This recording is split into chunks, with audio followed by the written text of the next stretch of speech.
you've seen transactions be on a deal by deal basis, where from an underwriting perspective, a lot of people are having to look at the market as a whole, more macro picture, and data is becoming more relevant across all the CRE sectors for that specific reason. Stephen, what's the most surprising market signal you're seeing right now in terms of CoStar's data? I think in terms of, I'll use the office sector as an example, especially just here in the Dallas-Fort Worth metro, you're seeing a big pullback in construction. New developments are kind of halting, and it's lowering the supply of Class A office product in the market space. I think a big shock to everybody is you're going to start seeing these new constructions be kind of geared towards urban, more dense market environments, and be coupled with some type of mixed-use component, whether that be retail or living.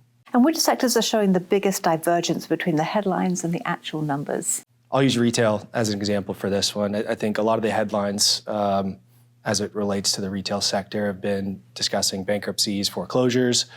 From a corporate perspective, that in of itself can be kind of a deterrent from that sector. However, the data is showing it's bringing about opportunity as these foreclosures and bankruptcies start to take place. It's opening up opportunity that a lot of these retailers and operators didn't really have in the market space, and it's creating more of a competitive landscape for people to move on real estate. And how are operators using data differently than they were just a year ago? It's another great question. I can stick to the retail sector.